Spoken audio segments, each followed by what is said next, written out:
Welcome back to Barely D&D, your sort of Dungeons and Dragons podcast. They didn't hear the part before that. That's good. Only you guys did. Bless you. You know how we warned you about that episode 2 energy? Yeah. We're back with part 2 of Crawling Through the Cracks. Oh, that was a good noise. That was a good one. That was a good one. And yeah, it's the 4 of us. It's like second. Session I energy? thought I was gonna sneeze. You might even say Bless third session energy. I think that would just be like 3 people asleep and one yelling at them to stay awake. I've done that before. What? Okay. Anyway, Jackie got lost. No, it was because my headphones went. I'm sure they loved that. Okay, noise. all right. We're seizing control. people at home This is a loving it. hostile takeover. Because this is not. All right.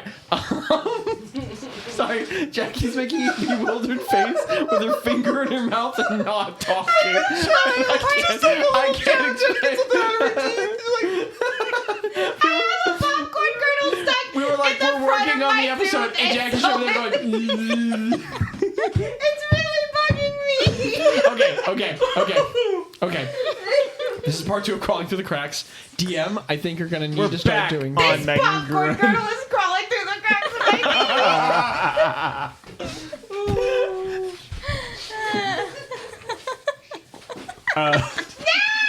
Oh my god. All right, we're coming back. Third one? Why did you mean? Daniel, just move. Go. Okay, Daniel, start saying something. What music do you need? Escaping the ether. Escape, Jackie. Escape. No, leave it alone. Escaping the ether, Jackie. This is how Caleb took pictures of you. Just an episode like that randomly. Anyway, all of you have the bags taken off of your heads. Light erupts, Oh, we're but not jumping from. right in. Whoa, oh yeah. So Wait, DM, what do I see? I'm trying to tell you. I'm trying to tell you. I promise you. It's not from the sun or from the light of day, but from the light of. And it is awesome. From sconces in front of this tavern, a well-known tavern, Oh, especially to Garth. I'm Garth. You are Garth. It's a tavern that Garth never gets to go into because he desperately wanted to, but never truly got in there enough because he was just a bit too frustrating for the owner. But we don't see the owner right now. Right now, you see a few friends around you, allies, some possibly competitors, and a few of the other people that must have said the right word later than when y'all did. But in front of you is no longer Eladriel and Trom, but a blue-colored warforge. She wears a hoodie covering her metallic limbs with tight black pants to not distinguish herself from the golem of what she is. And this sight is probably a bit unsettling for most of you, as I don't think anyone, maybe some of the cavern, or maybe Garth, as he's visited the cavern a few times, would have known what a warforged is. A warforged is a golem-esque humanoid with a soul bound inside of it. There are many legends and myths for what and how it has been done, but the pervading one is that the elves have made the warforged of the plane. And they do not distinguish their secrets to many people, so it is just in myth and legend at the moment. But one of those people is standing in front of you with an implacable face. Her blue-tinged face is just slightly covered with a hood, and her black tight pants help to not distinguish her very assuredly non-human legs from being human legs. She looks at you all, and she does not say anything with her mouth. She looks at all of you, and through your mind, you hear this metal voice of a woman. Congrats on passing the first test. You're quite the group. Most cannot make sense of something so vastly simple. Talk to the eagle. Find your next mission. Whether you choose to finish it is upon your shoulders and no one else's. Ta-ta. Wait. Madam, what is your name?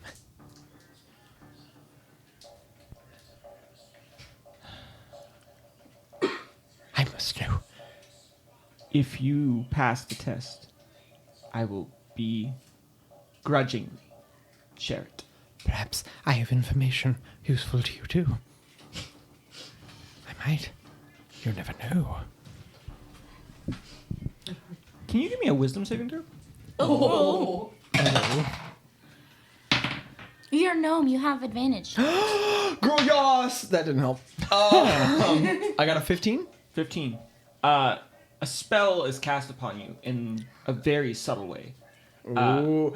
Wait, I didn't know that. That's cool. She attempts to cast a spell, and she nods at you, looking that you saved against her spell. And she says, I'm sharp of mind, and I That- might have access to precious metals. "Gnomish luck is frustrating. Blue I might. is my name. Blue. It's good to meet you. I'm Garthalumbew, I heard. Armandshire the Fourth. I'm apprentice to Maria. And I imagine one made of your own constitution might be in need of such precious metals. I see I why. eat a little nut from my pocket. Yeah. She says, I see why Pinya picked you then. And she moves off and says, ta-ta. All of you stand in front of a one-story tavern, much, much smaller than the tavern you came here before. But Garth, you know this one to be the uppity tavern, the tavern of the prim and proper, the high elite of the social strata of Hearthstone. This is the Black Eagle. It has lights on sconces, and if you go inside the doors, is Merlin going to try to bring Moose in? Yeah. Okay. As you open up into this area, hold on. Okay. Here it is. Nope. Incorrect. Daniel, where did you do it? The smell of fresh, clean tables, mugs. I already said this. The most elegant of tables with white tablecloths wrapping them and red roses in the faces. Oh, wow. Beautifully clean. Impeccably clean. The last place wasn't super dirty, but it was dirty for a bar. And as people who probably have gone around bars of your aptitude, you would see that this is very different. It's clean. It's proper. It only has wine bottles across the back of where the bar is. Up inside the wall and stuff. Recessed in different areas, and beautiful wines. Sconces of fire all across the way, as there are seen to be 4 people at tables and 1 person at the bar itself. And as you try to bring your moose companion in, the eagle in the back holds up his hand and says, "We only serve those who are able to buy drinks here, not things that are made. It can wait on the porch." Okay, I nod and I say, "Thank you, sir." And I turn around and I say, I give Merlin a little bit of. Not that close, somewhere in the middle. If you just scooted your chair up, you'd be perfect. Okay. Oh, so you said it's fine if I eat a bunch of these, right? Yeah, I don't. Okay. You can finish them. I give Merlin a little pat and go bing, bing, bing. And then I speak to him in Gnomish a little bit, and then I just leave him on the. He sits down and. Yeah, he lays down. And Yeah. just, My thick blonde brows raise as I hear Gnomish. Oh. And I twist the edge of my mustache. Oh, a gnome knowing gnomish? Sorry. The Black Eagle owner. As you all go towards, I'm guessing all of you go towards the bar. Right? She said talk to the eagle. He did say that. You see a tall Era Cochran, bird person of the eagle variety. He, though his plumage is very dark, and you're like, oh, a very dark black eagle.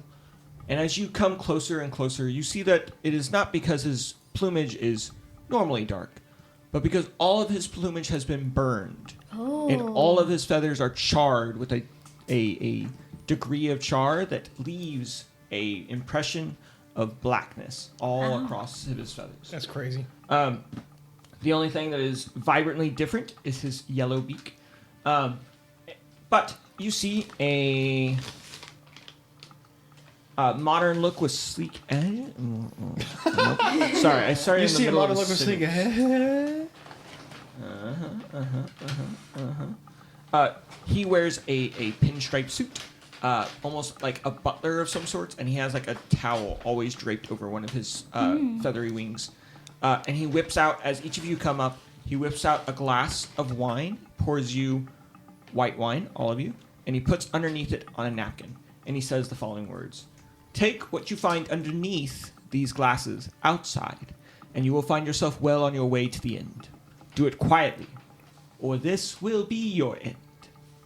As he gives each of you this, I need every person to roll me a d8. A date. Can you say that one more time, what he said? Sure. Take what you find underneath these glasses outside quietly, and you'll be well on your way to the end. Mm-hmm. Do not do so, and it will be your end. Do it quietly, or this will be your end. Do so quietly, or it will be your end. Take what you find underneath these glasses outside quietly. Well, I didn't. You didn't say I quietly. didn't say quietly the first time. The second time, though. Glasses outside, and you will find yourself well on your way to the end. Do it quietly, or this will be your end. I got a 6. 6. 3. Okay. Let's start with Merlin. Merlin. Oh, nice. You find everyone else has gotten napkins. You have gotten something much thicker than a napkin. It almost feels like a tablecloth, but it has been cut off in sections and made to look like a napkin. As if... I mean, it is what is underneath the napkin. There's no etching, there's no marking on any of it, and he has just slid this glass over to you. Number 6. Oh, don't like that. You've gotten a napkin. You're a barbarian. It'll be fine. It actually does fit. On your napkin, though, is a charcoal drawing of a finger. Almost abstractly, done so that it could not distinguish which kind of race this finger is from. But it is definitely a finger drawn onto this napkin. Number 3. Yeah. Okay. Oh, No. I just understood. I just understood what's happening. You, on your napkin, have been given an exquisitely drawn portrait of a plump dwarf with fine clothing No. on, with the symbol of Joaquin No. around his neck that is more defined than Daniel. the rest of him. No, what are you doing? These are the things that you have found.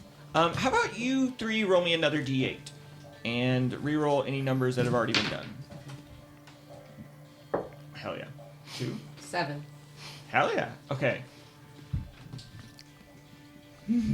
This is crazy, Daniel.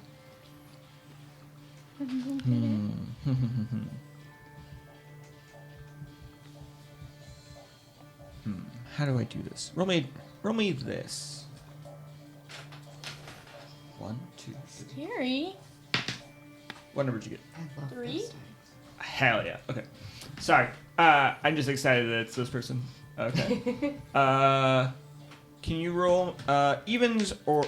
actually, roll me this one, Jackie. It's a loot. No, it's not. It's a key. It's key. 2. Okay. What did you roll? What? A 7. Seven. Oh, a Second 7. time. Okay. So this is... Sorry. So every person here is getting a different napkin? Everyone's Like, getting can- a different napkin. We can infer, like, I'm looking around. And you got a 2? Okay. Interesting. Okay. Interesting. What do you do? Let's Yeah. go outside. There are some people on the there are people all over the tables. There are tables with tablecloths on them, and people with fingers. What do you each do?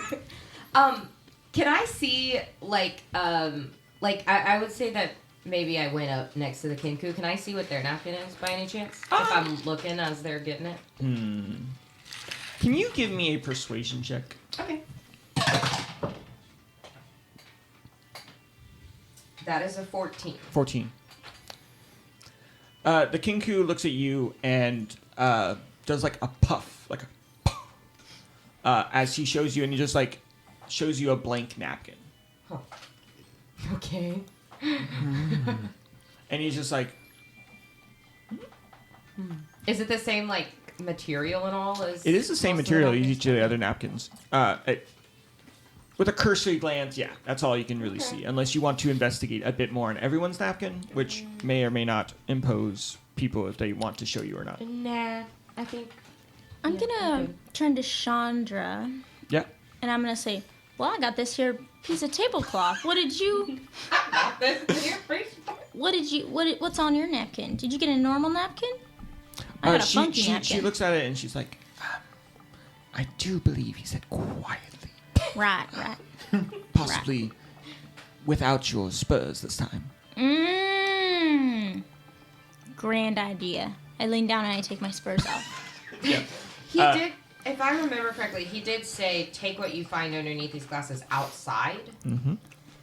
Well, I did not get a tablecloth, though. If that helps you. what's on your napkin? I'd rather not say. We are allies, and I hope to get you through it. And perhaps I can be helpful, but mine did not... Matt, you do believe it is the tablecloth fabric, yes? Well, I guess I'll have to go check out some other tablecloths. Be my guest. And I Pull a coin out of your butt. I take my spurs off and I go up to this table with nobody at it and Nobody's at it. I touch the tablecloth. Feels exactly the same way. Mm-hmm. The vase with the rose kind of like jingles as you Okay. touch the tablecloth. Is it like a rough cut or is it sewn around the It's edges? sewn around the edges. Oh, so it's like someone made like a napkin out of a tablecloth. Mm-hmm. And there's nothing on it. Just the tablecloth. DM. Uh-huh. I look at my napkin and I go, I fold it. I slip it into part of my cloak. I pull out my journal and I furiously take notes for about 20, 30 seconds. Just, yes. Right. I stop and I kind of look like I'm drawing something for a second. I look around. I close it. I slip it back into my cloak. I put away my quill and my inkwell. And then I look around the room for a plump dwarf with a symbol of Joaquin around his neck. Oh, it's very easy to find because there's only one dwarf in the whole tavern. It seems like the one off to the corner here. And Okay. you do remember... Can you give me an insight check, actually? Absolutely.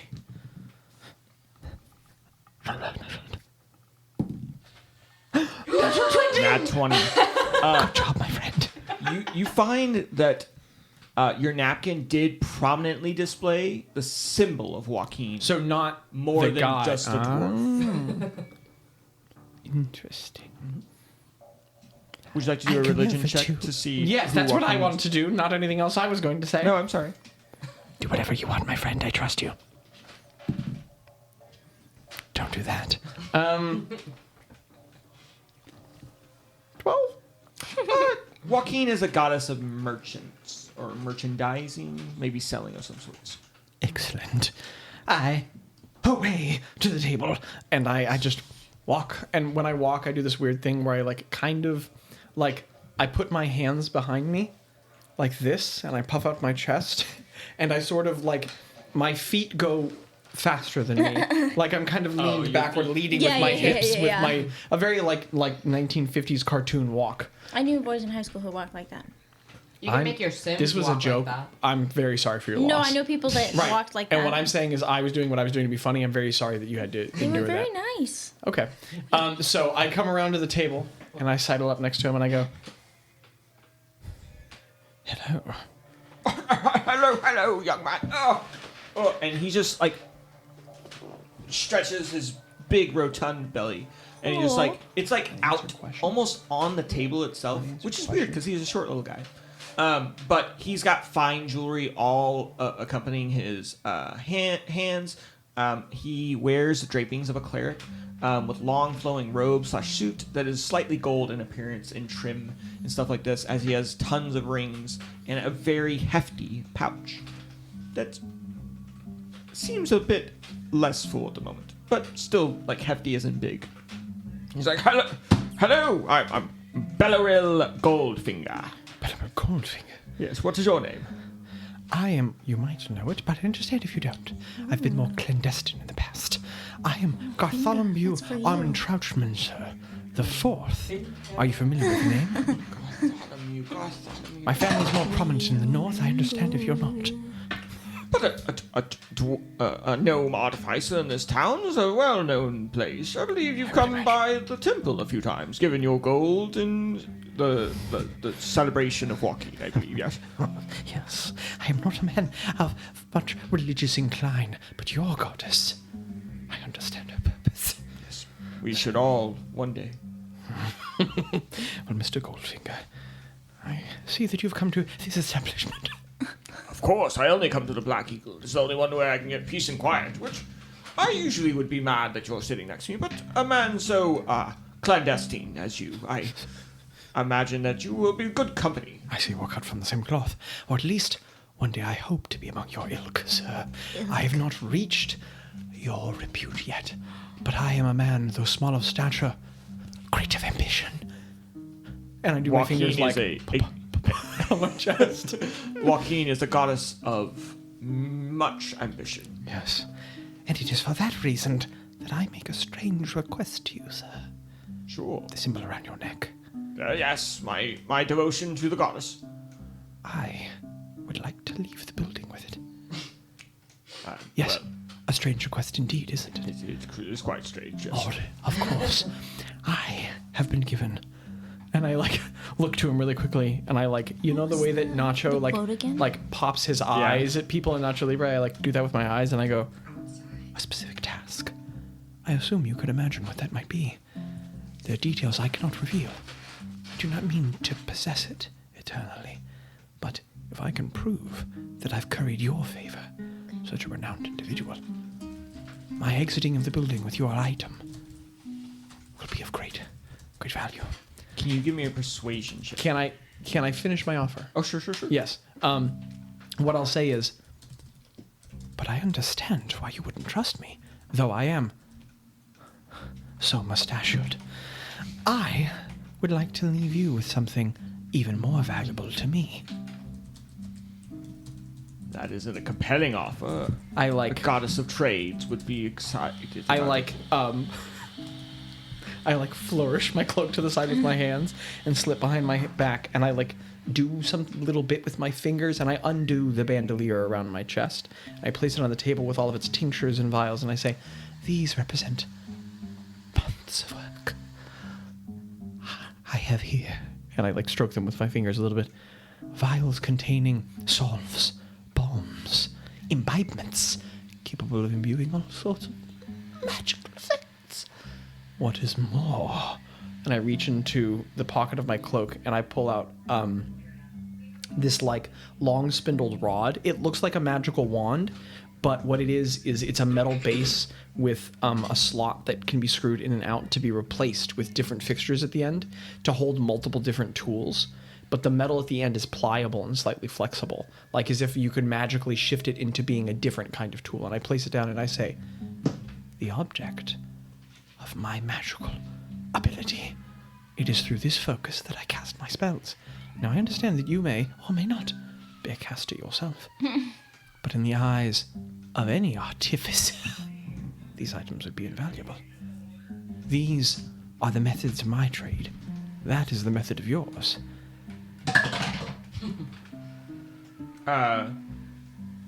What's your passive perception? Not good. 10. 10. I'm transfixed on the moment.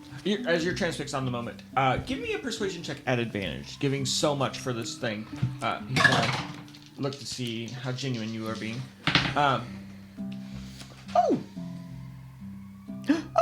19! 19. Very good. Nice. That was gonna go really badly. He looks at you, and as he's judging it, and he's grabbing his chin, and he's looking at you, You don't see, but behind you, you feel the breath of an eagle. Mr. Goldfinger, is this man bothering you? I don't want to be anyone buffoonery in my establishment. As he says that, I look up at him with my tiny little eyes and my mustache trembles. Goldfinger looks at it and is like, no, we're just establishing a trade deal, my friend. He's good for now. And you feel the watchful eye of the eagle as he says, Eagle eye. he can't mouth it because he's got a beak. That's an amazing quote. He can't mouth it. He's got a beak. He passes, he's like, very good, sir. And he, passes a drink to refill to Mr. Goldfinger. And on the way, he puts the another napkin in front of you. Okay. And I just nod at him knowingly, very overtly, obviously, like... Do you pick up the napkin? I take the napkin, I pick it up, I sniff it, and Very I unfold clean. it. Impeccable. And I unfold it. Silently. Quietly. I look to him, and I nod, as if I feel like I've been very clever and not totally missing everything, and I'm just like... Yeah. And I fold it, I take out my journal. I do a little bit more doodling, and I close it, put it back in mine. With your 19 of persuasion, though, Mr. Goldfinger pipes back up and he says, well, I love getting a good deal, but I am also a man keen of good deals, and it feels as if you're giving me too much of a good deal. And you know what they say, too much, something too good is always too good to be true. So I am not very much interested in your tinctures, your potions, whatever they are. But trading magic for magic, that is a good, solid deal. If I allow you mine, I will take yours. And we'll see how long we keep. I pull out my journal, my eyes get big, I flip a couple pages, I put it on blank pages, I slide it toward him.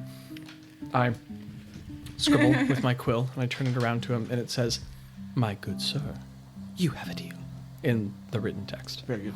And then I've put a little X line where he can sign and date. Oh, yeah. And he's like, yes. I hand him the quill. He hands the quill. And in a very big flourish of words that kind of scribbles out your name and other words that are on this one, very overt.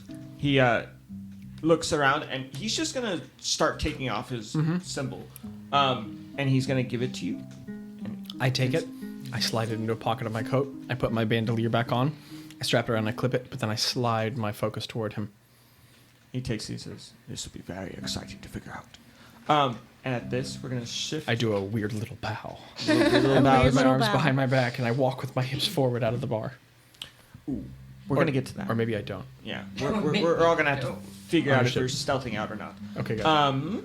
Who would like to go next? You go next. I'll go. I'm gonna pee. I like this music. Favor, Favalier. What's the name again? Fyeratrix. Fyeratrix.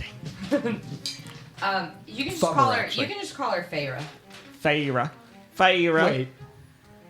You dork. Fyra. What? Okay, but I mixed Fiero and Oh, Bellatrix. yeah, he got 6. Anyway, so I got the napkin with the thingy. Yep. I would like to I can't wait to see how this is going to go. I'm I very would like excited. to do first. I would like to turn around and do a little survey of who the people are at the tables that aren't the ones that were hooded with us. I mean, also, just had a finger. That's true. There's, No, I have one option, but I wanted to. I had a thought, but I want to see who I these gotcha. people are. You see a overtly Yuan Ti person over here, as in the whole most Yuan Tis just look like humanoids, with just cat eyes and stuff like that, and maybe a tongue that's more cut down the middle. This one though, his whole head is almost turning scaled like a snake, almost balding in some sort of way in snakes. He has, I think, very crazy dimensions, right? Yes. He has like this like yellow orange scaling that is coming across his body, while the rest of his body is sort of humanoid-esque. And he's got these like yellow eyes and a pinkish tongue as he takes his drink and he almost sips out of it with just his tongue. And he puts it down. So there's that guy. Okay. Then there's the dwarf that you saw plump, but he's probably talking to your friend right now. I don't think we've even spoken yet. Not at all. No. You see even though that's a satyr, we're going to say he's a furbolg. Okay. A lanky one, tall, navy, almost black.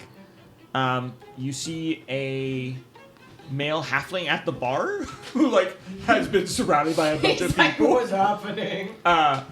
And you see a female birdkin in the very back, a raptor of some sort and variety. I want to look at the napkin again. You said it's a charcoal drawing and it's like kind of abstract. Yeah, so it's not like what you would. It's like a finger detached from a hand, but it's not necessarily like a humanoid finger or like a bird claw or any How variation. much of a finger is it? Like The the whole whole finger. finger? Can you tell which finger it is?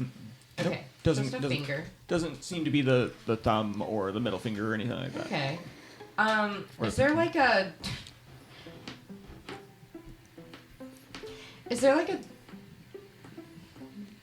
dark corner of the room? No, it's quite bright in here. It is? Okay. Yes. He has made sure that everyone can see the beauty and elegance of his I think that establishment. makes sense. You said there's tablecloths on the tables? There are tablecloths on the table. I'm gonna go sit down at a table that doesn't have someone at it. That's the one in the middle. Okay. Your friend is also by here as she is Okay. touching the tablecloth. Or he is touching the table. All right, Abby. What is this? Do it. I'm going to put my hands under the tablecloth. Okay. So so people can't see it. Yep. And I'm going to take the edge of my longsword and try to The edge. So you're taking your longsword out of your. Do you not have like a knife or something small? Can I say I have Yeah, a you've got dagger a in dagger. my boot or something? Sure. Okay, we're gonna do that. So she takes dagger. Can you well, give wait, me I a don't have sleight of boots. hand to see Okay. if someone in the Yeah. establishment that you're standing right in front of. Does it do her any good that her hand's under the table? Yeah. That's why she's getting a roll. Okay. I get a 10. Well, that beats mine. Okay. So you take the dagger out. No one seems to do anything. Okay. Seems like maybe whatever flashiness was going over by the dwarf at Orville was preoccupied at the moment. But Okay. his eyes do seem to linger at almost everyone on the tables. Can I would like to do a medicine check for which finger of my own would be the least, not needed to hold a sword or a shield still. That's a crazy sentence. You can give me a medicine check. Okay. It's just for fun. Just you for know, to fun. add a check in there, I didn't even need that. If only there were other people with hands. That's a 19. A 19. You would see that most of your fingers are kind of needed, no matter which one you cut off. You imagine, the ring finger's got to be the one because you can at least be supported, but it's going to take probably a little bit to try to figure out how to grip a sword in the same way again. Yeah. Fyeratrix is left-handed.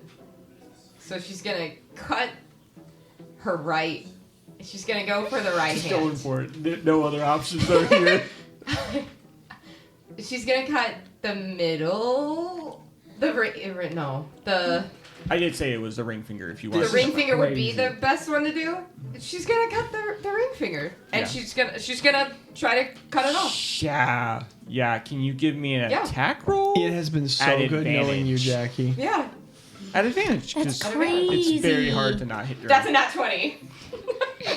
And the question is that a good thing? I gotta give a coin for this. She's scarred up. I'm This is like give her she's that thinking okay, this is what's going on in her head. She's like Yep. Which one? she's like I'm a pirate. It's cool. she's like this is like a rite of passage. Like My captain has a hook for a hand. Sure. You with a nat 20. Yeah.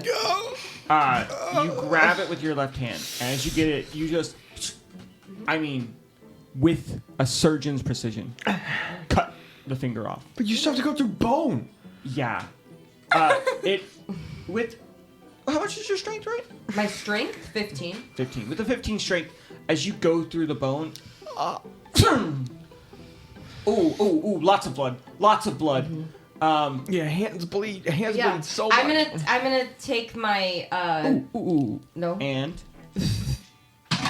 See, I told you this was good music for what I was gonna do. 9 points of damage as Okay. you take off your finger. I really need a pencil. Can I use As a the pencil? blood starts to bleed everywhere.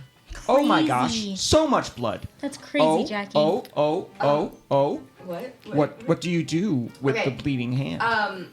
That's crazy, Jackie. I'm gonna take like part of her shirt or whatever that she has and rip it off and like No. try to. So or- here's the thing: is that Wait, I you've have put an your hand underneath the table, and you've cut off a finger. Yeah. There is blood seeping all Okay. onto this tablecloth. And See, I did something that in my head, in my brain, I was, because I'm so in tuned to a caster, I was like, I can cure it, I can get rid of it, I can clean it up. And then the moment I did it, I was like, I don't know how to clean this up without magic. Ah! You're not row now, dude. I have an explorer's pack. sure, that is on your Is back. there anything in there that would be like... Not a first aid kit. Okay, Or I know not a medicine first aid kit, but like... But not even like a medicine kit. Okay. That would be in like a cleric's pack. Yeah. Okay, Okay, there's a The- lot of blood. Oh, it's filling the tablecloth is there a now. candle on the table? There's a rose on the table. There's not a... Is there a candle somewhere? Like, is there There's a torches? On the scotch. wall. Scotch torches. Okay, Pass I'm this gonna guy. go. I'm gonna put my arm in my cloak or in my jacket. Okay, Yeah. For sure. and I'm gonna go over to the nearest torch, 1,000,000%. and I'm gonna hold my dagger in the torch. 4 more points of damage. Okay. You've lost a lot of blood. Okay. They got the weirdest freaks in this crop. As you do it, can I get another sleight of hand? Yeah. Oh no, that's not as good. That's a 7. With a 7, blop, blop, blop, blop. Lots of blood drops flowing down fine. your side. Yeah. You see, as you're getting close to the torch, you see Orville. DM. Uh-huh. Wait. Do I want to do this? I'm going to say this is probably I at don't know the this same lady. time And also- that you've been doing Actually- the talking and stuff. Also, I don't know this lady, and I'm not invested in her lady. survival, so why would I help? Sorry, that was a player gut reaction. No, you're good. She can die. Wait, which one's Orville? Orville is the Black Eagle. Oh, okay. And as you walk towards it, well, first off, you've bled onto a tablecloth. Is it a white tablecloth? It is. Of course it is. Well, no, maybe it's one of those famous Impeccable. deep red crimson ones. It should be a Elegant. dark black one. No, not the Black Eagle. It's kind of a contrast on the name of the place. He sees you, blah, blah, blah, all blood on his floor, and he looks directly at you and says, "Can I help you? I smell As some you stand there with a finger. buffoonery No, my going hand's on. under my arm. I smell some buffoonery going on." I just need to get to that torch right there. Do you now? I do. Sean Connery. Why is that? To just to sanitize my knife, my dagger before I head out. Did you brandish a weapon in my establishment? Not on any other person here. I swear I didn't. Can you give me a persuasion check? And That's add a fact. D4. Add a D4? Yeah. Oh, no.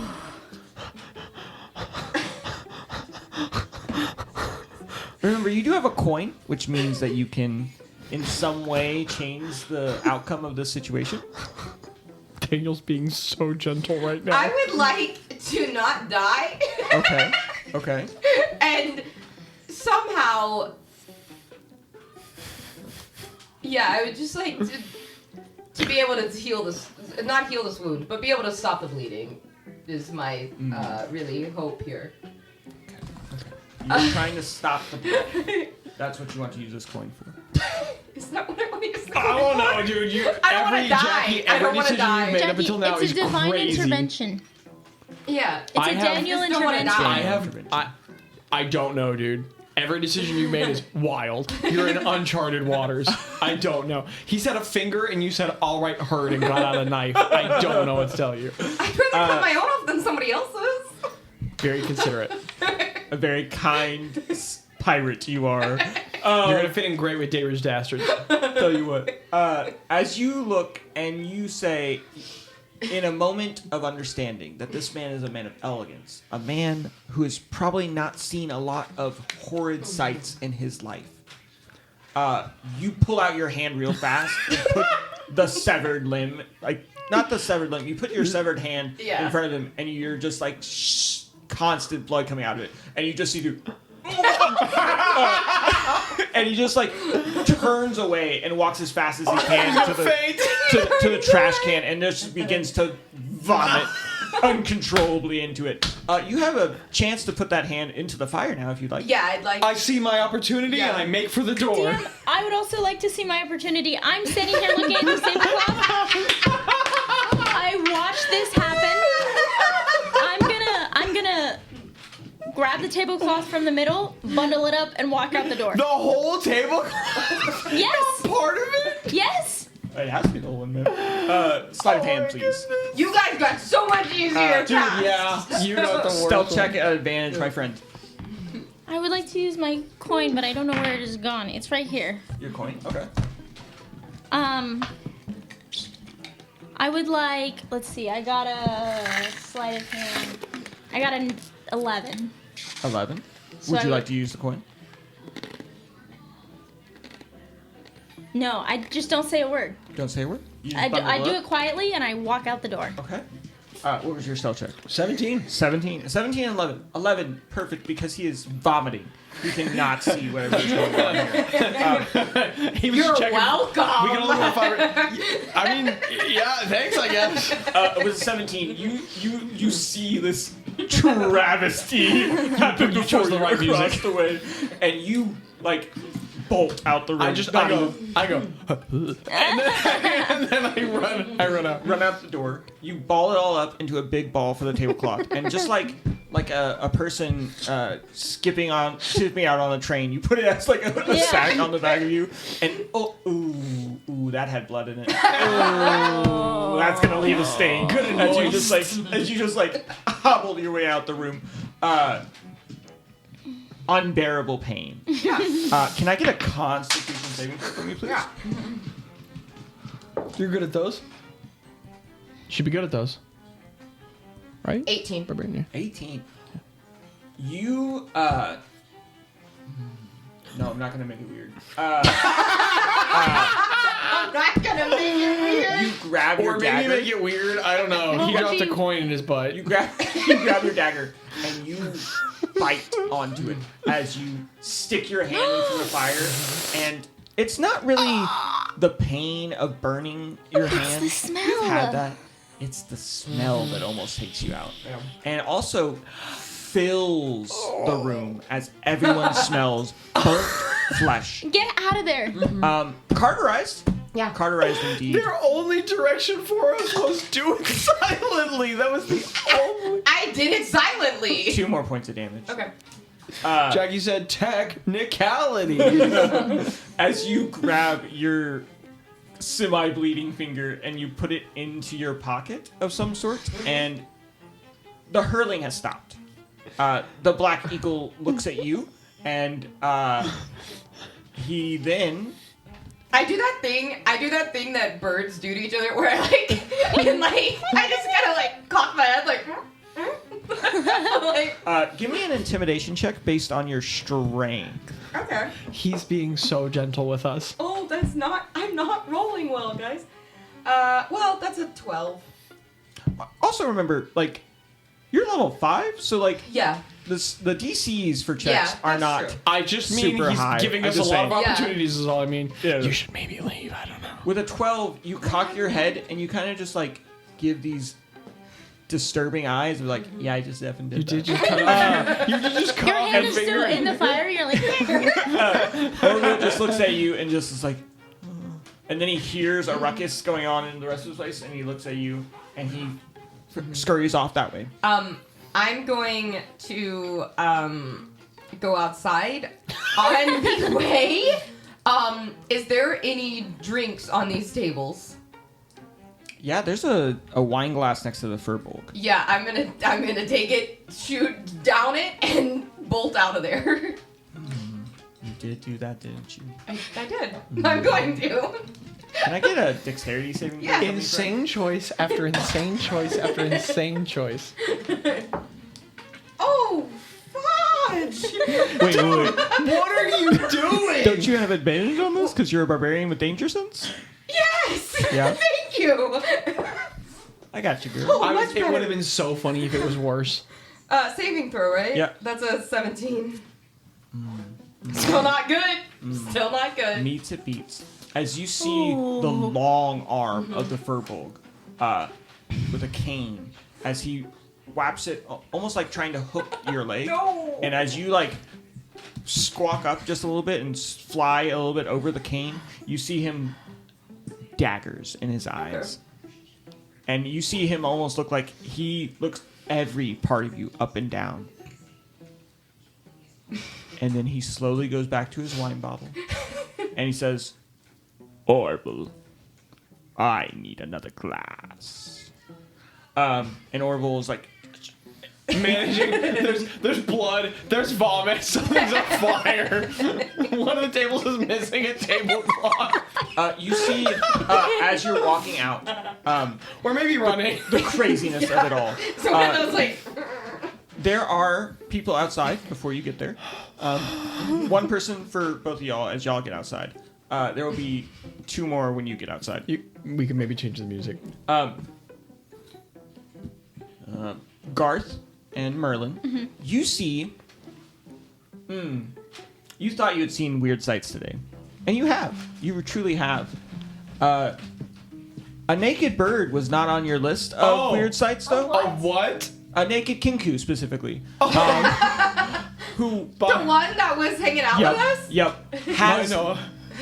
Bye, Noah. Has no clothing on, no weapons, no nothing, and like his plumage kind of that covers everything, but also weird that he's out here with nothing on. Yeah. But he's just like. Kind of shrugs his shoulders as in like I don't know what else to do. Daniel is the king of like the subtle, unexpected joke. It's amazing. Also, kind of bummed Noah didn't give me a kiss goodbye, but it's fine. yeah. It's like that Kisses episode for of everyone. Friends where Chip kisses everyone. everybody. And he just stands there with nothing on, and y'all kind of just like are out with y'all's. I walk out with a necklace and I go. I pull out like a water sack and I start cleaning the tablecloth. Well, if I can, I'm there with the cymbal and I go, oh, and that one, yeah, no, that song for some reason is louder than all the others for whatever reason. But I was just looking. no, yeah. I walk out and I'm like holding the cymbal surprise and I look at the bird and go, oh. And then I see the other gnome run out with the tablecloth and start washing the blood out and I go, oh. And then the Corvum walks out When I with walk a out- hand covered in No, blood. when I walk out, I go with the hand. It's like Okay, and I go, and I just tuck the cymbal away into my cloak. I walk 15 feet away from them and stop. The only other two people that come out with things is Chandra, who has arm in arm with that other Yuan Ti guy, and almost as if he's like blushing over her, and he's like, that one. And the bird with the white on, yeah. Oh, It's thank you. I don't have Yuan Tis, sadly. No, it's okay. It's okay. Anyway, and it's almost as if she has charmed him to come on out. Oh. Yeah, she got it. that's fun. She got it. I the thought Kenku guy. the Kenku guy's outside, and then that one that you did have, the one with the this one, black yeah, cloak. the guy with the joke. He has two clogs hanging from his hands. Like the shoe? The clock. Yep. Very nice clocks. Very beautiful. How? Yeah, I mean, Isn't that what Andrea got 2 years ago? Or Yeah. 3 years ago? That's Yeah. crazy. the clogs. Clogs again. You see the Warforged once more out there, waiting, seeing all of the accoutrement that you've gained, and she looks at everyone, seeing everyone have what they were supposed to have, except for the one without a finger, and she, like, Oh, I dig around and I hold up the finger. you see no shock wash over her face because she's a Warforged, so she doesn't have expressions. But you feel a mental pang of just like, Oof. were those the only fingers you could find? You walked out with your own finger and her question was, are you stupid? Can I answer back in my head? Or do I know? No, you would have to speak out loud. It's a weird thing. It's not as if she's casting message, but it's almost a transient abilities that she has. I think I just kind of like furrow my brow and go, it was easiest. which that means Fyeratrix says just out loud. No one said anything and she went, it was easiest. I think everyone kind of looks at it and just like, And then I look around and go, as she says, very well. You've passed the second crawl. I take that into the third one. You know that. I put the symbol in my pocket and then I just close my eyes and tilt my head back, awaiting the bag. Very true. As another Waiting bag the bag. is put and cinched over each of your heads. The moment it goes over my head, I go, I'm breathing in again hard. Each of you feels like you are given back things that you may have traded or taken. not me. Not you. You still have the thing that you traded.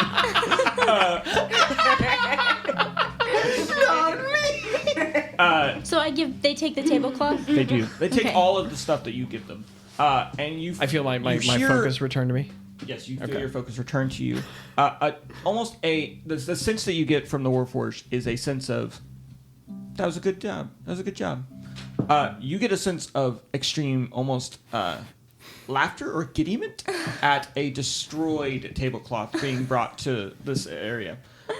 But nonetheless, she takes you all, and you walk again. Oh, Hours upon Hours? of walking. Not days, for you are still in the same day, but maybe almost at the end, like the final resting hours of this day and the beginning of the next one. wow. As you walk once more. This time, not into the open woods. This time, not into open towns. Into lava. What? Into lava. Into lava. Exactly. You all die in lava. No. That's You the end of feel- the one shot. I need to cut my finger off. Yeah. You didn't have to cut your finger off. That's the thing. No one asked. They're like, they get to the next location. They're like, you are the only three remaining. She takes out her hand, cuts off the finger. Dampness. The smell of watery dirt. The smell of a cave. Mustiness.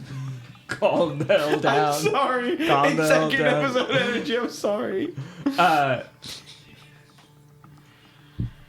No noise accompanies your venture, except for the quiet pings of water in different places as you travel in an immense cavern. Or even a... Oh, crap, I forgot the word. A long place Long place. long place of where water used to be. Canyon. Canyon, there it Canyon. is. Thank you very much. A canyon. Place of water used to be. As we need to go to our third map here, please. Third map. Oh, I hit my knee. Third map just dropped. I think I'm gonna die. Oh man. This is a crazy one shot. If there's one thing I do with small campaigns, It's is go I lose nuts. body parts. That's, dude, very true. It's like your main quality. I'd like to be here. I mean, it's better than the alarms. It's better than the alarms. Yeah. Michelle's actually. Why is my Genku friend naked? Is he still naked? We never learned what was up with that. I don't know. Maybe you'll see with the bags off. Well, he had nothing on his napkin, so he had to leave with nothing. Oh! Oh my god. Abby. No. It's bad. Oh, bad. Oh no, oh no. The final crawl You started this. that you It's come like to this.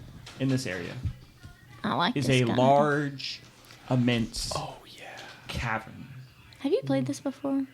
Zach has played this 3 Like years 3 ago. years ago when it was different. and- Cheater. Well, Cheater. I didn't do this. Cheat. No. Robert, why are you cheating? 4 people stand. Awaiting you. Your bags are taken off your heads.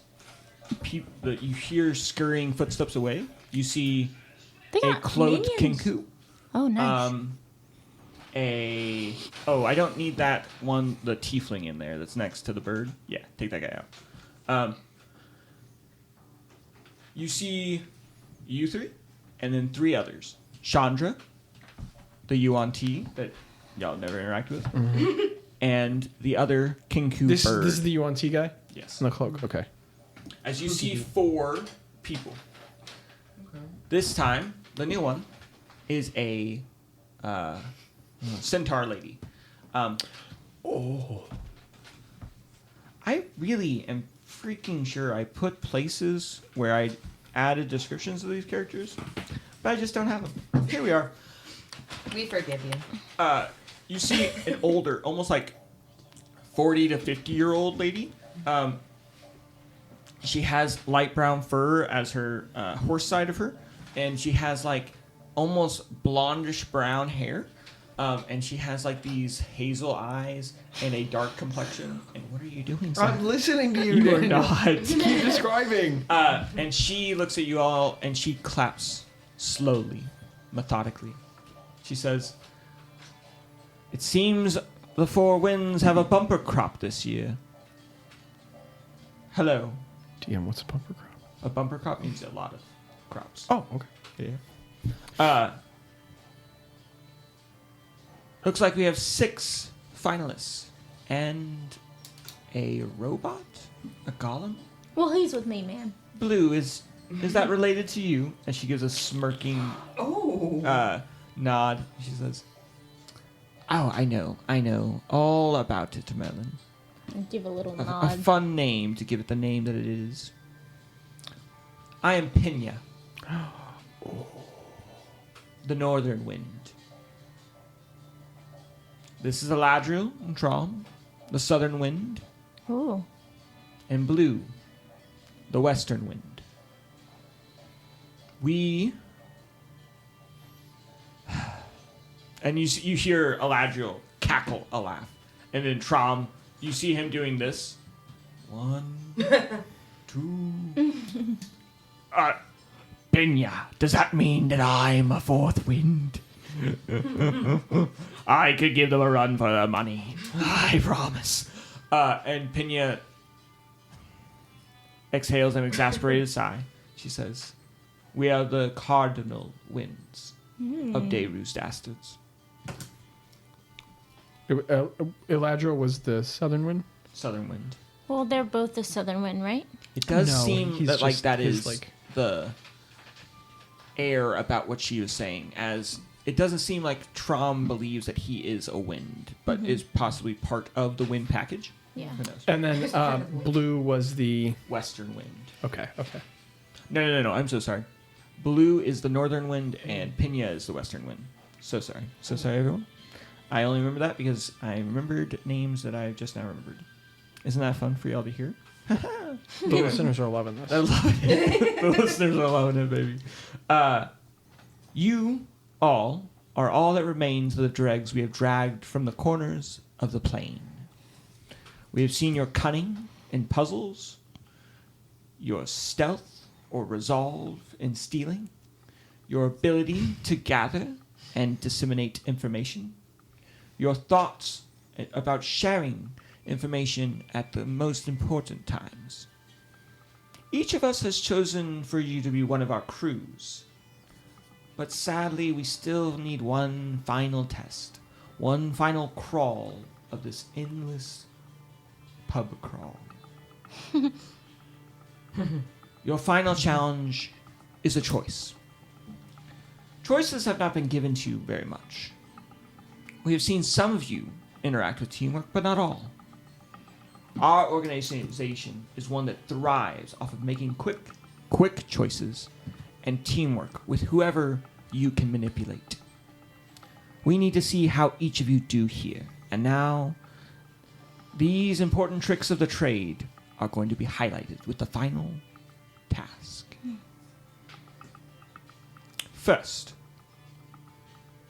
I need each of you to tell me if you're going to do this individually or collectively with a group of your choosing. That is Pinnacle. You have 3 minutes to discuss with those around you. See what you will do. Begin. Okay. I turn to. I look at Chandra to gauge her. Where is she looking? What is she looking at? She is examining the cavern.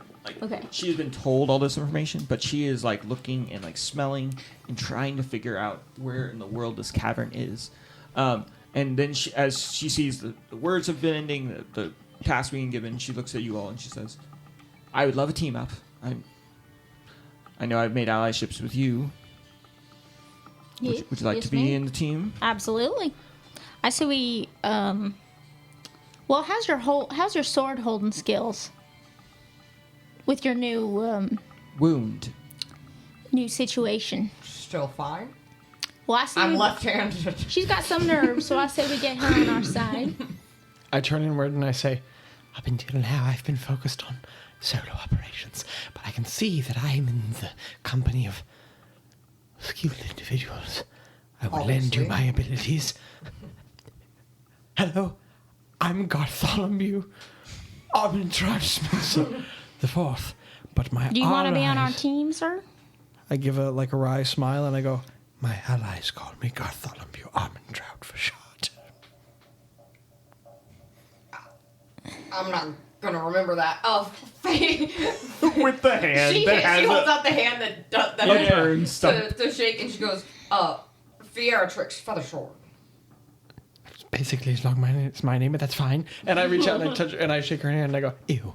And I pull it back out. You can call me Faye or feather sword, whatever. So we've got the four of us. They look to the other two. I look over Yeah. at the Kinku and I go, The Kinku actually looks at you all and just said, and backs away from your group, only wanting to do it on its own. Okay. And the Yuan-Ti, no surprise here, does not join anyone. I look at him and I point and I go, he's really creepy. That's coming from me. Time. Seems we have 3 groups this year. The 4 of you. Interesting. Collective. Good. Yes, ma'am. Got a couple of crazy ones. I guess that's always needed in certain times. And you see the other 2 and he says, well, that's all right, is it not? I have 3 choices for you. And she looks and she's like, Trom. Pick a number between 1 and 3, Trom. And Trom rolls a die. Number 1. I want to see the big group first. She's like, fair enough, Trom. The group of 4. You have 3 exciting options before you. Sacrifice one of your own. Tell me where we are. Or fight, Trom. Oh my gosh. Easy options, yes? With 4, it should be quite easy to pick between one of the 3 options. Do we have a time limit? Does she say a time limit? No. She finishes off, which says, nonetheless, take your time. You have nowhere else to be. Do we need to work this out before the others have to do it? Is it like a one at a time sort of thing? Depends on if they're eager or not. And you see the Kinku, and they look at him and says, yes, Criddle. And you see the Kinku. And he comes over and he mimics in some sort of way. And you see Blue hold up her hand, and she looks at him, and they start talking. And it's almost as if she is, as she grabs out of her back a fan of sorts, and this metal fan comes into existence, and she wafts, and as this wind goes through her, and a song kind of forms. Cool. She casts the spell sending, and she's able to send back and forth between Criddle and that way. And That's cool. It's a conversation no one hears, no one sees.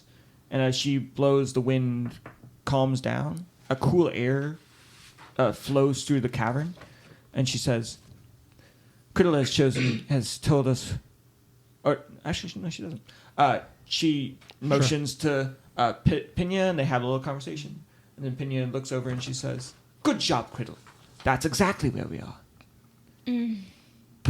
And you see Blue pulls out a coin, and she gives a coin of what looks like a terrible beast with tons of tentacles coming out of its head or body. It's really hard to see the coin.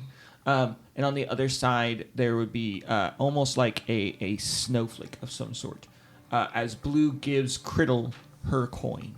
And Criddle bows a little bit and does a bunch of weird mimicry noises, and then trots out. So, that wasn't Criddle's coin. That was Blue's coin. Yeah. Blue has given... what seems is that Blue has given Criddle a coin registering that he is part of her group of Dayru's Dasses. Okay. Can I... Can I just do a quick check of my surroundings to see what I can glean from that? Can you give me either... Well, what kind of gleam are you trying to get? Are you trying to figure out the nature of the place around you? Are you trying to look for clues? Are you looking for just whatever pops into your head or eyes? I'm trying to get some kind of clue that might give me a hint of where to start on where we are. Give me investigation, then. To 10. A 10? Mm-hmm. A 10, the things that catch your eye is the water in the back here. Okay. With these vines with... you can't quite put what flowers are growing out of it, but there are vines crawling towards the water from the inside, which is crazy because doesn't look like there would be much sunlight down here. Okay. But maybe the moisture is keeping them alive. Yeah. Is it nighttime now? You don't know what time it is. We're just in a cave. Oh, because You're we're in a cave. That's right. So I forgot that. You would we think didn't have a it sky. must be getting close to 11 to 11 p.m. to 2 a.m. almost because Okay. there's just you've been walking so very long. So we can't see the sky. Mm-mm. Okay. Noticing what Merlin was doing, except that I don't know his name. Mm-hmm.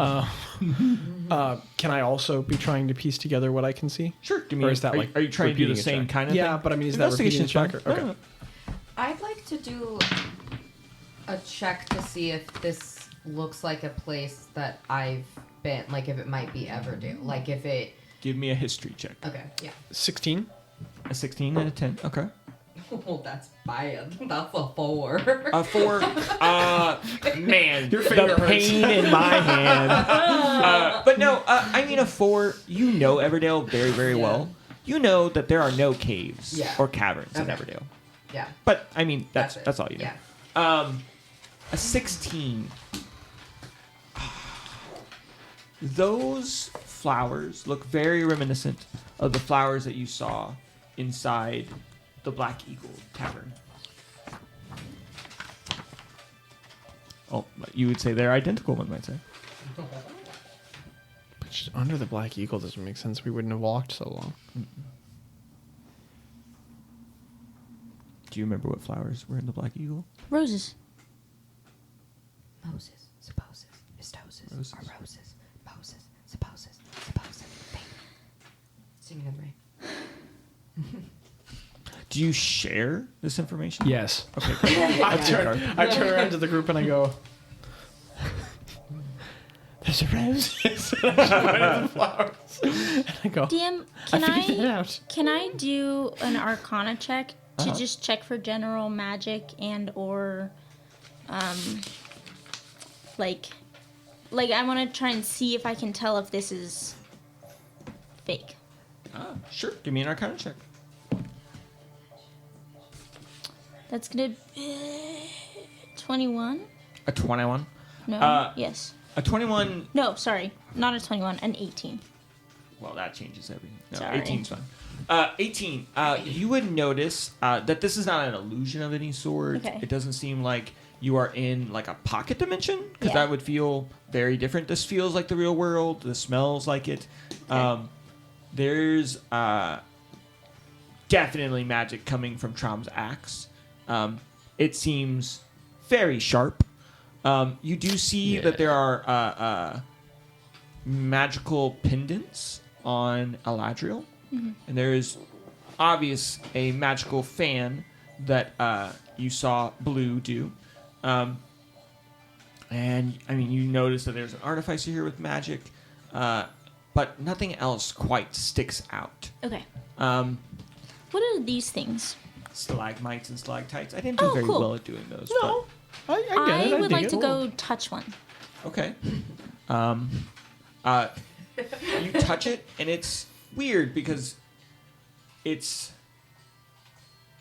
not super damp, but it's also not like extremely hard. It's like in this weird mixture, as if this place is kind of wet a lot of the time, and even like a bit musty. Okay. It almost smells like a good place, as you feel the cool of the air, to like put alcohol, like Oh, okay. a nice little cavernous area. Okay. This is a long shot. I would like to cast Identify on the stone. Specifically to see if I can get some kind of clue as to what part of the world I might be in. Okay.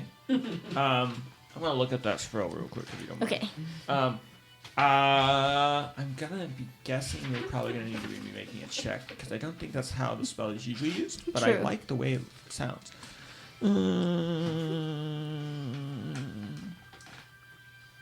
Yeah, that's not how the spell is normally used. So give me an Arcana check to see if you can change the magical properties Okay. of the spell to use it to your devices. Ooh, this is Arcana? Yeah. That's a 22. With a 22, you... Zach and Jackie really have this session 2 energy going down. You cast it on the rock. And it's a weird... Well, actually, how does this spell look Ooh. as you cast it on this rock? First cast of First the cast of the sea session. I'm gonna Sea pull session. out my Tinker's tools. Yeah. And I'm going to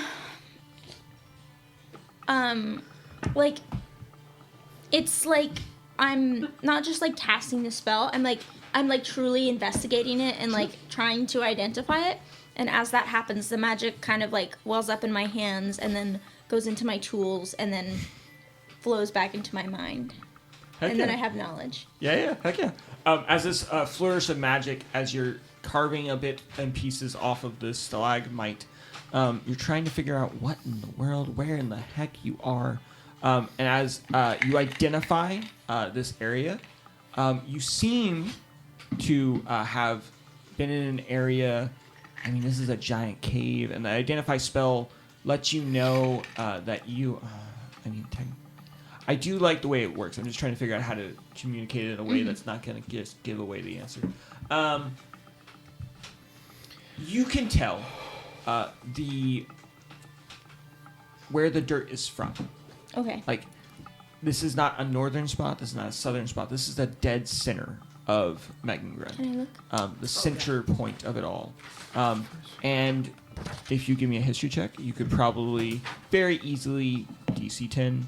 Ooh, how about 17? 17 definitely tells you this would be if you're in the middle of the earth, you're in the Commonwealth. Yeah. Why is that a rose? Sorry. Anyway, sorry. No.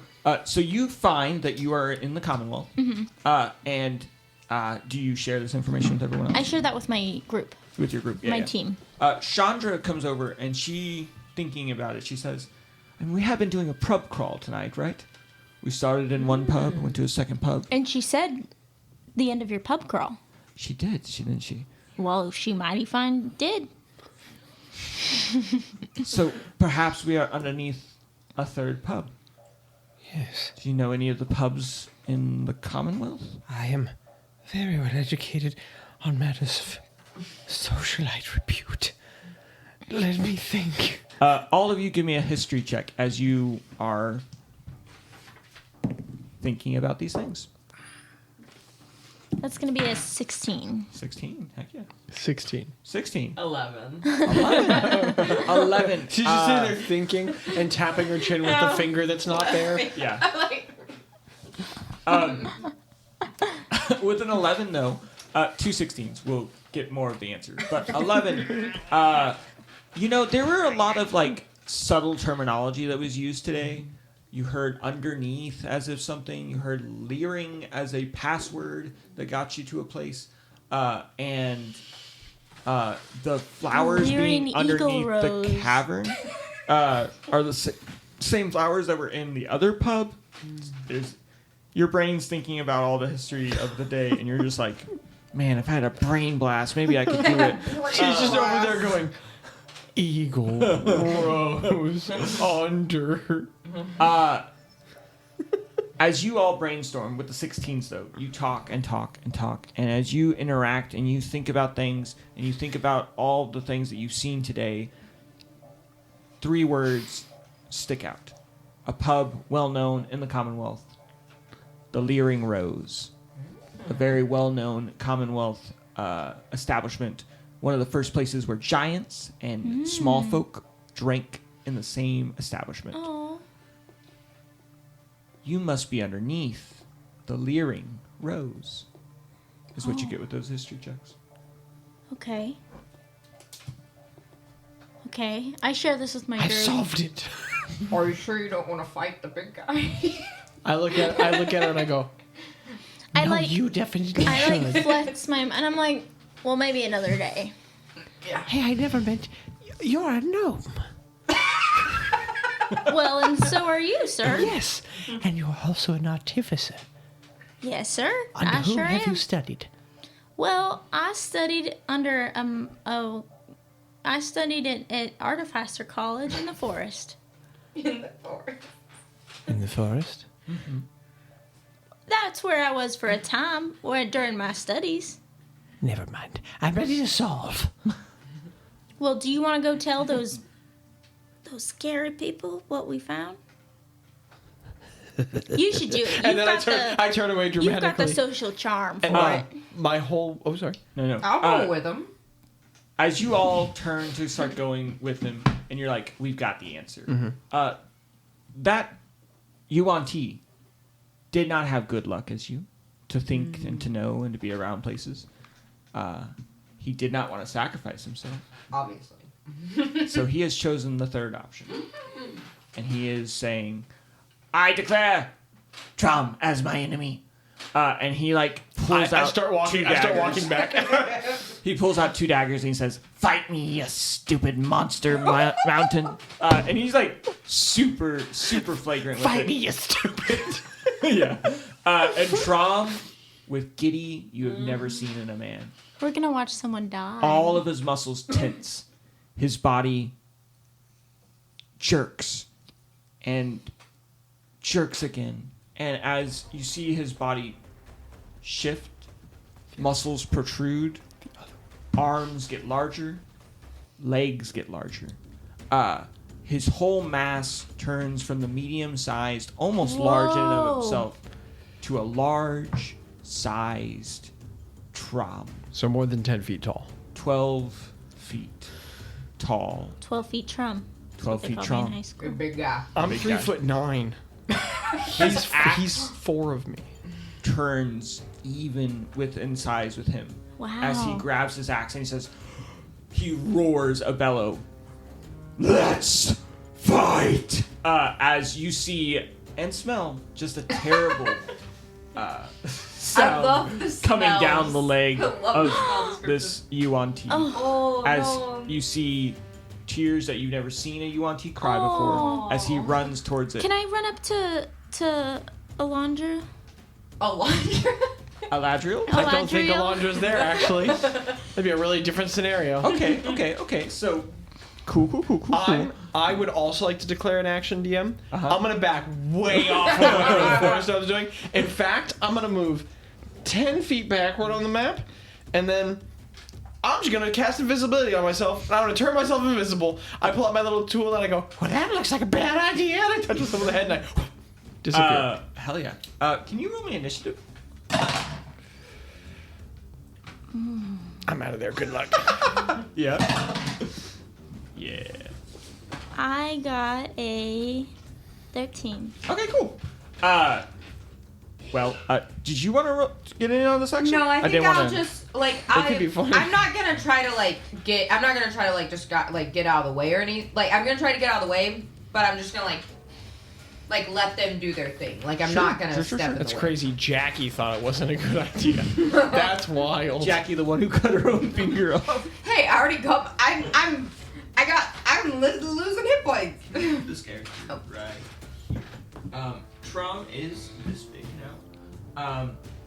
You see this guy with his 2 daggers comes up and he pulls them out and Ooh, he hits Trom. He pulls out one of his daggers and it looks like as he covers it in poison real quick and he almost with his tongue he cuts his blood onto the tongue and as he does it he pulls out and he stabs it right into Trom and Trom laughs and a laugh that slowly boils from yes, pain, bring it into my life. Let me flow. Let it flow.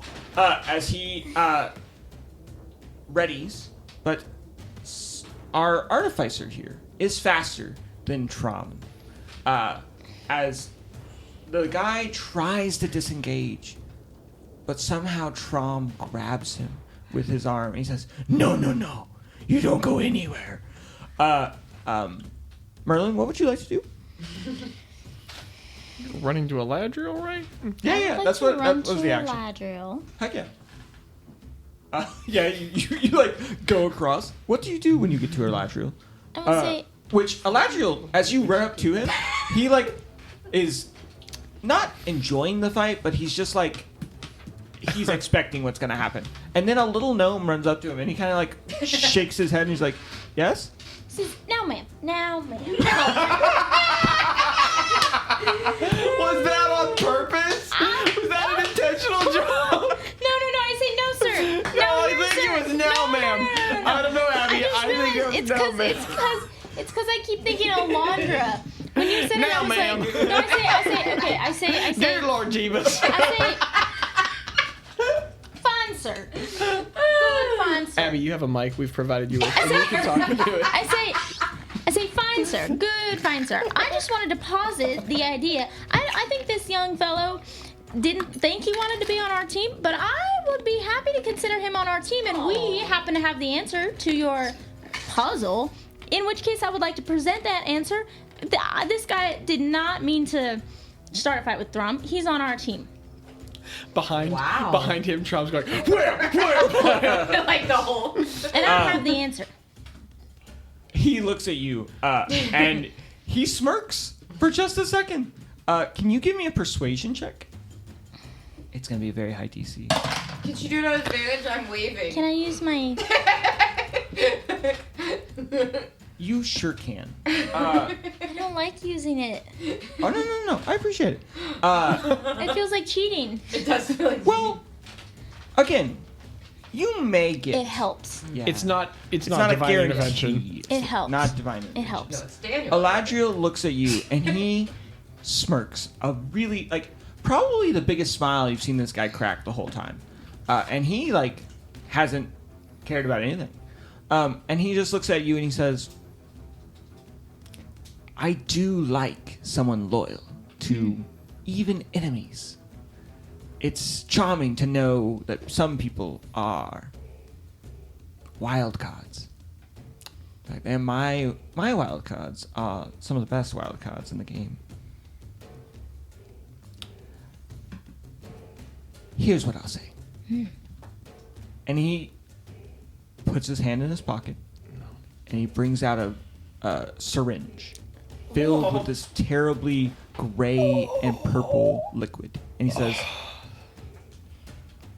Trom is a eccentric man. Big, strong.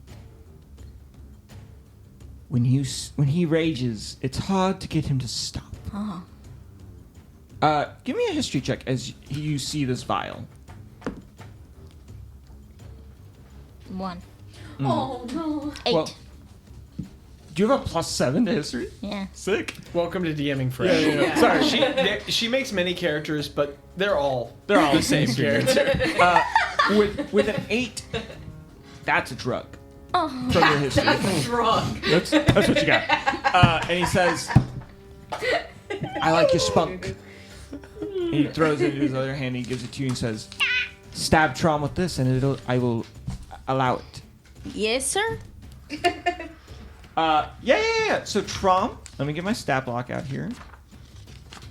Oh yeah. I should I have forgot. saved my little coin. I'm gonna say that's all your action, because that was probably a lot of your movement. That was a and long your action. You see Trom. Yeah. Did you hear the sound he made when he looked at the stat block he hasn't looked at in a while? Yeah. He pulls out his axe, and in a blood-curdling scream, he recklessly attacks.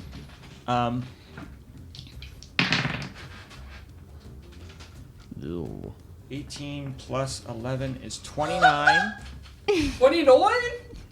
I got less than a week. I'm gonna say 14 is this guy's AC. So, how many degrees of success is that? Oh, 2? oh yeah. 3? Well, it's every 5, right? Yeah. That's 3 degrees of success. So degrees of success, for anyone who doesn't know, is every +5 you get above someone's AC, you add a D4 to damage. And Well, I really like. So let me know what you guys think of it, guys. Oh no. Guys, he pulled out 3d12. So that means the damage die without the degrees of success for one axe hit was 3d12. So you see this axe crystallize as the bronze turns from like a shiny bronze to like a darker brown, as ice encapsulates it, darkening it from the outside degrees. I love this character. Oh, I just realized what his subclass is. Yeah, he's a giant baby. Yeah. Giant baby. And he Yeah, he's a rogue. Wow, that's a crazy dichotomy. yeah, it is actually crazy. Let's look at his strength modifier. Yep. This is his first attack, right? 36 points of damage Hey, good luck with that syringe, Merlin. from the first axe. 36? 36 points of damage Wow. from the first axe. Cleaves the right side of this man off. The hand that held the dagger, no longer there. As the side Fyeratrix goes. freezes instead of cauterizes, as you see this guy as the second axe. Fyeratrix thinks in Yeah, her head. actually, Been that works. there. Oh, this is the There's thing only Daniel one degree of does. success. He never rolls the same die. I love watching Daniel play in person because there's so many beautiful dice on the Have a table. chicken in it? does have a chicken. That's great. Another 31 points of damage. That was 77 points of damage in a turn. He flips the axe, and as he brings the great axe down on the other side, this guy has just become armless, as both sides freeze to the ground, and both of his daggers fall from his grasp. As you see, this guy begins to try to cry, Make him arms. and the ice forms down his Sorry, sides Daniel. as he has gone into shock, no longer able to do anything. It's his turn now. And he just looks, and he falls to his knees and begins to weep, speaking in a draconic tongue that none of you know, praying to the different deities that he might know. I can't raise her. It is your turn. Okay, let me just read this spell. You have a syringe in hand. Can I, And a as big, part of my turn, can I strong move boy. while invisible another 10 feet away? Oh, would you like to enter the combat? I'd like to move 10 feet further away. I'd like to leave As more an invisible while man. invisible. I'd like to get further That's away. fine. Yeah. In fact, I'd like to hide behind Moose He's while over here. invisible. Give me advantage. Give me an advantage roll. Your Excellent. For stealth? Yeah. Yeah. Yeah. Is it an action to administer the syringe? It would be an attack action, yes. Well, so okay, so it would be an attack action. Mm-hmm. Okay. Well, What's that? I'm gonna look back at Aladria. Aladriel? I'm gonna look back at the laundry and say, "Ma'am, dear lady laundry, ma'am, I'm so Dear very lady southern. I do declare. Would you like a coin from my butt?" And I'm gonna hand back the syringe. And I'm gonna say, You handed the syringe back. and I'm gonna say, I want you to know I'm a loyal team member, but I am a smart team member. Oh. There you go. I thank you for the opportunity and for the grace. He laughs a knowing chuckle, and he says, I don't like getting close to him when he's like this either. Astute. He puts the syringe back in his pocket. And as we get back to Trom's turn, we're not going to roll damage. Crazy! Oh, yeah. As he Crazy. brings They have around to the axe. sedate him. Again, he's 12 foot tall. His axe is like 9 feet in length at this point. As he brings the axe back around and he says, let the blood flow, blood brother. As he brings down the axe, and he just splits him right in half. And as the sides, they don't split, for they freeze together. As the axe sends a cold rush of air throughout the area. He cuts him in half and then freezes the two split halves together. Wow. That's so brutal. He then brings the axe back around for his second attack. Clearly a dead opponent in front of him. Uh-huh. He does not bring down the axe part, but brings down the hilt. And he starts beating him to a pulp. An icy, frozen, destroyed pulp. I look away. It's a rather gruesome scene. Yeah.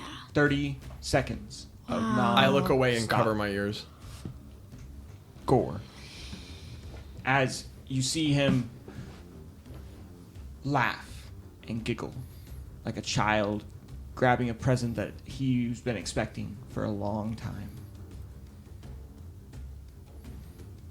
It goes deathly quiet for a good chunk of time.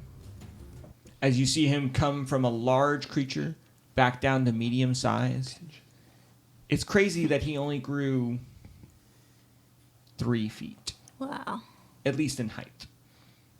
As he rests on his axe, not bloodied at all, for the blood was frozen to the body. As he moves back into the position next to the Four Winds, I'm so glad one of them chose the fight. Did the four choose? They seem strong.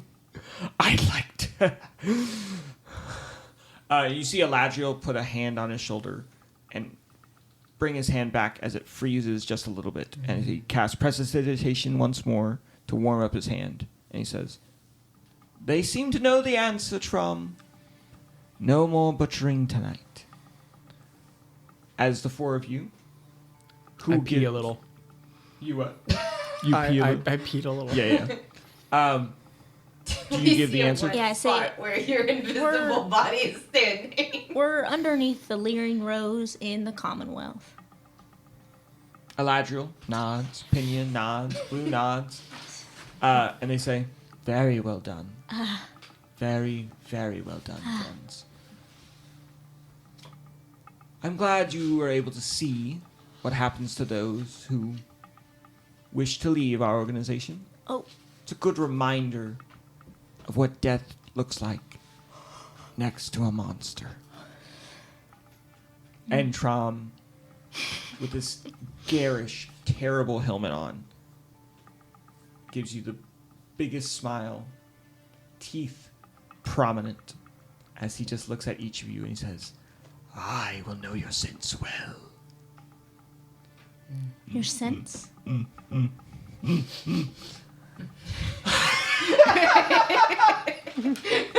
That got me. Anyway, Eladriel gives a coin to Merlin. Says, "With that coin, as long as you hold it, and as long as you are in good standing with Dayrus, the monster will stay under the bed."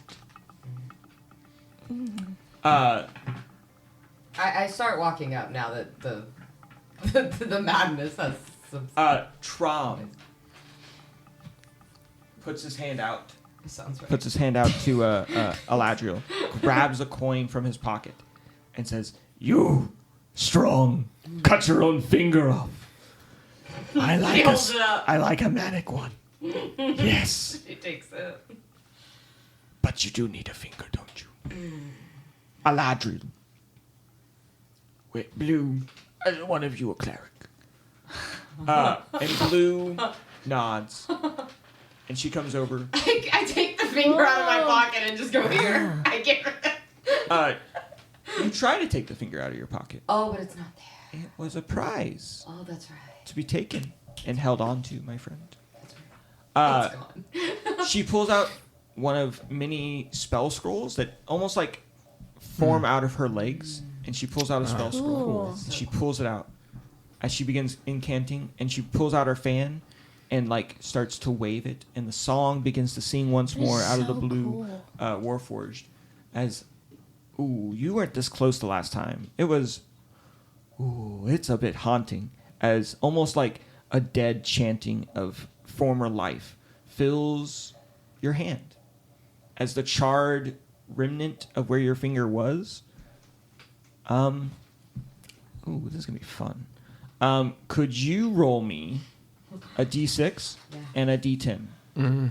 And if you get a 6 on the d6, we'll re-roll it. I got a 6. What a jerk. A 4. Did you roll a 6 and a 10? Yeah. I rolled a 6 and a 10. So I got a 4 and then a 10.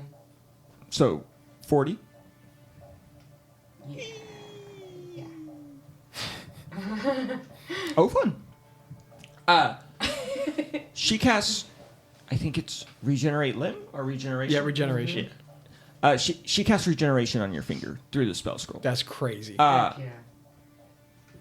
For your notice, it doesn't seem like she is that strong, but she has the capabilities. Right, the scroll, yeah. She has a scroll to cast. And instead of a bird finger that comes out of your hand. No! Oh, is that fur? Oh, is that brown fur? As a satyr's finger regenerates out of your hand, and it's just ever so longer than your middle finger, because so satyrs stupid. have weird hand proportions. And you have like a nail now, which is also weird, because the rest of your hands are claws. And there's still this burn mark all around where your finger used to be. A forever dumb looking. reminder of what you did tonight. Cool. And Dope. the dread from the spell that she cast upon your hand leaves. And now you have a satyr finger in your right ring finger. as she looks at you and then looks at Trom, and again, an implacable face. But she says into your mind, beware of the monster. And she leaves. Pena comes up to our friend here. I rip here. Hello, ma'am. Yes. I think I like someone who has a good relationship and flattering. Bellabor Goldfinger told me a lot of a very respectable young man. I straighten up. A gnome Sorry. also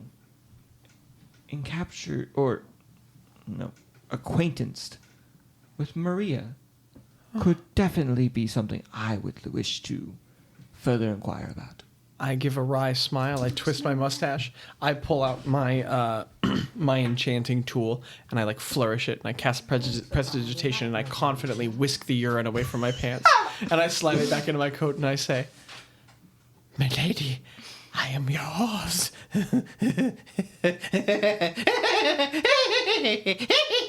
I reach out for the coin. Yeah, she gives you the coin with the Gorgon's head. Yes. And the tree with the wind. I take it. Oh. I put it in my cloak, and I pull out my journal and I start scribbling and like doodling. What did my coin look like? Yeah, what did mine look like? Yeah, y'all two got the same coin. Oh, we which got What the was is same it? one. What is it? the Mind Flayer again. Oh, I got the mind It's flayer. Why did I more get prominent. Huh? Yeah, you have a new one because you had the other one last time. But I have both of two. you got a bigger coin. It almost is like Like a instead of- medallion. Yeah, Like a an icon? medallion-sized coin. And this one heft to it. And on the other side is that same Phantom of the Opera mask with that elf ear coming out of it. Cool. Signifying you are part of the Southern Winds group. You also feel, especially as an artificer, that there is some magical nature to this. Okay. You would maybe cast Identify to see it all. Yeah. But would you cast it now?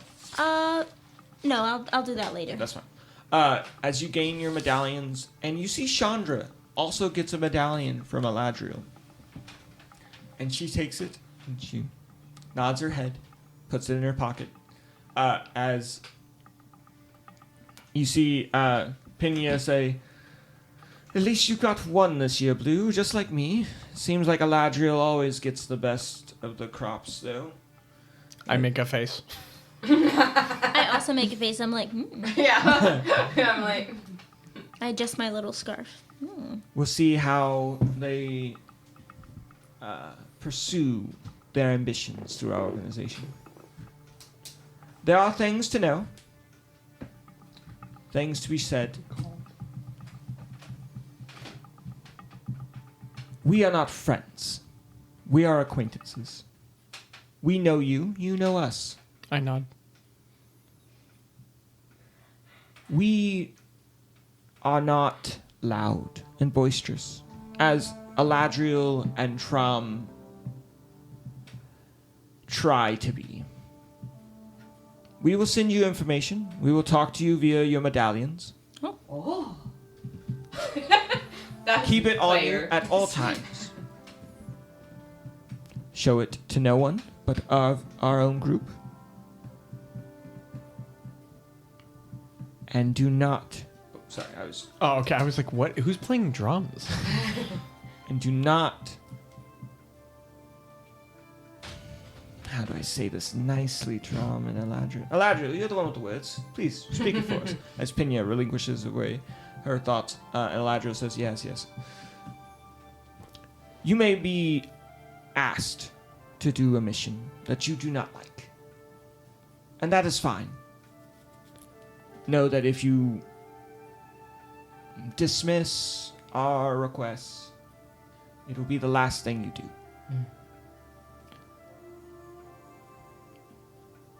Do not push our... I'm trying to... Sorry, it's late, guys. No, it's okay. No judgment from me. What is the word? Do not postpone a confirmation of our missions. We'll be in contact. You have a stipend, as always. Oh, stop And you may use it on whatever you want. I Just know that if you do not answer our call, do not have the funds to get to where we need you to get to, that is on you. That is not on us. I'll pick up every time.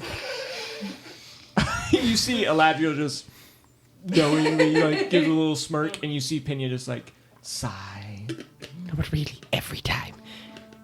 Really quickly. Yes, I'm sure you will, Garth. Garthalumbew.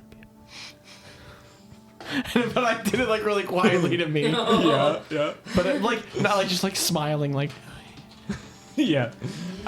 They look at you all and they say, "That's all for now. Your pub crawl is ended. We shall see you on the other side. I hope that you also know that our caverns, our ways to get there fast, show that we are everywhere. And we will find you if you do not answer."